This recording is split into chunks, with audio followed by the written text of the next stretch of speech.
Bulisani Ravere. Welcome to For the Culture. The evolution of gender and gender roles in relationships is challenging us to redefine our understanding of love and our expression thereof. Is there still room for polygamy? What say we of present and future practices such as polyandry? In today's For the Culture, we explore love and relationships. Joining me for this conversation are actress, media personality, musician, and co-host of Lovey-dovey, Gabsile Chabalala, as well as South African DJ, music producer, and radio presenter, Ms. Cosmo. Ladies, thank you so much for joining me for this conversation. Thank you. Thank you. Gabby, let's start with you, right? When singletons move into the lovey-dovey mansion, they're moving in with the hope of finding true love.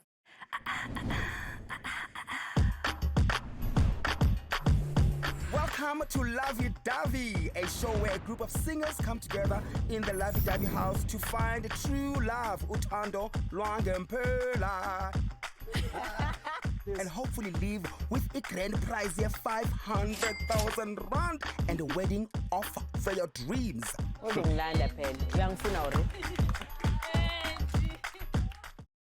Now, many of us, we know of polygamy. Some of us have grown up with polygamy, or within polygamy, rather. What are your thoughts on polyandry, a woman having more than one marital spouse? I don't think that will ever happen. I really don't think it's going to happen. If it does, then the man is probably in it for the money. Yeah. Really? 100. Ms. Cosmo, are you there too? I believe her because I don't think any South African man would agree to it. Okay. I'm open to it because, I mean, they expose us to it, so why not on the other end, you know? But like she's saying, I don't think any man would agree to it, especially because of how South Africans have kind of grown up and the culture behind polyandry, so... What do you think needs to change when it comes to beliefs, you know, around polygamy? Sure. Polyandry, where are we going? Is it an education of men? Is it an education of society as a whole? What are your thoughts? I think it's an education of society as a whole because everything similarly, well, normally starts with society before it goes into other people having the conversation. So if, I think if people are open to it and they've got the knowledge and they understand it a little bit more, they might be willing to do it. But it's always about abantu bazotini. So that's why I feel like it needs to start with society before it gets into the household. Yeah. So, Gabby, let's say it was a yes. You know, society was like, listen, polyandry is a normal practice. It is something that we are open and accepting of. Is it something that you would explore? Hell no. I don't think I would. So,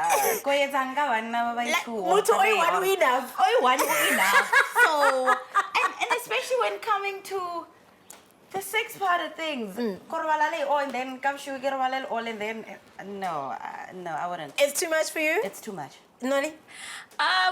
It is too much for me as well. I'm not gonna lie. However, I've kind of thrown that stone into certain relationships to say, okay, well, if you're gonna hit me with polygamy, then okay, let's get the party started. Then Let's do it. Let's go. Let's go both ways. Let's and see how go. it goes. Okay.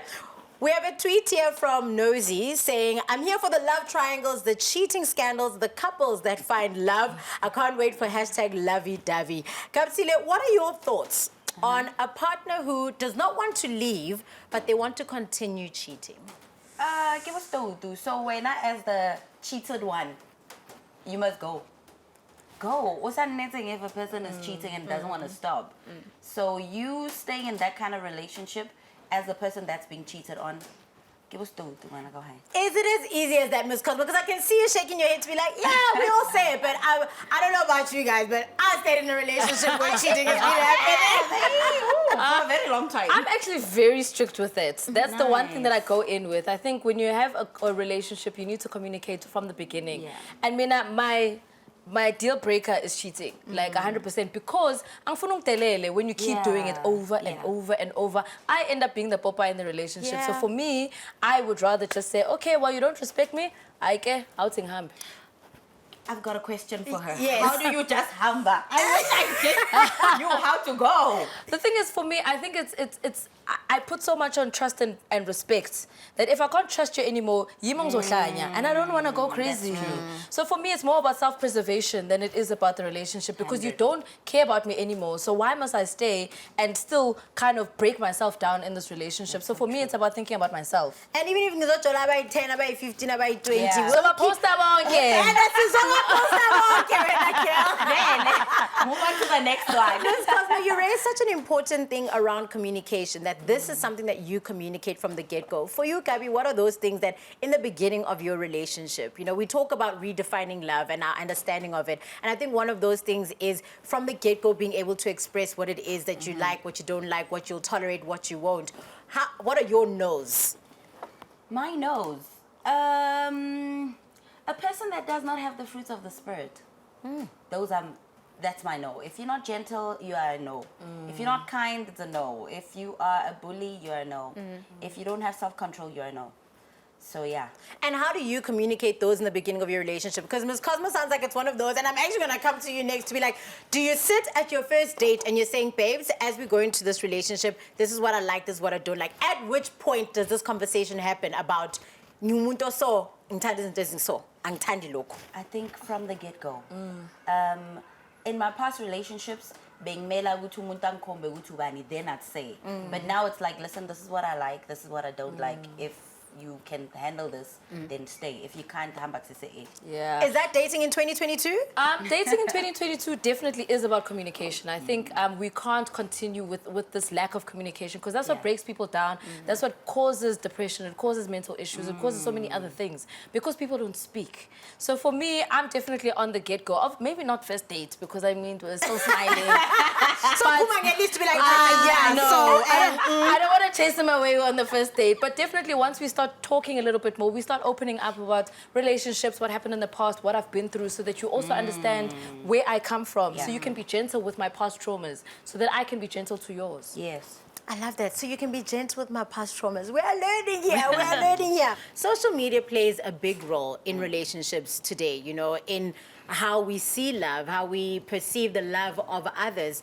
For you, do you feel the social media pressure, or what are your thoughts on somebody who may be watching this conversation and they're just like, Yazin, I watch other people's relationships on social media, and by watch, I literally mean, you know, people are going on trips, this one's going on a dinner, whatnot, and they're feeling that pressure. What's your advice? And so firstly, do you feel it? Secondly, what's your advice? I don't feel any social media pressure, because firstly, it's just pictures. I don't know what goes on behind those pictures and what it took for you to take that picture. I could simply just pose with this guy right now, getting a honeymoon phase, or a date out with my man, and now I'm having a shoot. You know? So it's just pictures. We need to stop looking at social media and thinking that it's real life. Guys. Yeah. Exactly. Social media, like she said, can be put on. It can be a farce. Outside of that, relationships are just relationships. I think I've also gotten to a point where I'm just like, I don't really have to post everything, even just as an individual, regardless of my relationship, because you also just want to experience life and you just want to enjoy. Whether I feel the pressures, no, because you don't know what's happening behind those pictures. And I think for me, I would also kind of like not so much put my things out there like that, only because I want to have some sort of sacred part of my relationship. I want to enjoy it without it being dissected by everybody who's on my page. Now, oh, did you see they're fighting? They deleted each other's pictures. Oh, did you see they're back together? Oh, they're not posting each other anymore. What's going on? Why do you care? They're no longer together. Why do you care? I'm the one in the relationship. You know? Okay, before I let you go, love is? Oof. Love is hard, but love is also kind. And I don't want to bring in other people's misconceptions about, oh, this is what it should be or whatever. It's a lot of work. If you want to be in love, you need to fight for it. You need to put your all into it. You need to trust each other, because if there's no trust, then there's no love. But it can be just as beautiful, it can be just as sweet, it can be just as peaceful, and it can be just as supportive. Ooh, I felt that. Kapsina, for you, love is? I wanted to say love is peace. If there's no peace, I'm gonna go hide. So listen, I don't need anything that's gonna take my peace away. Hey, there's too much happening outside, and I don't want to get inside the house and I don't find peace. So just peace.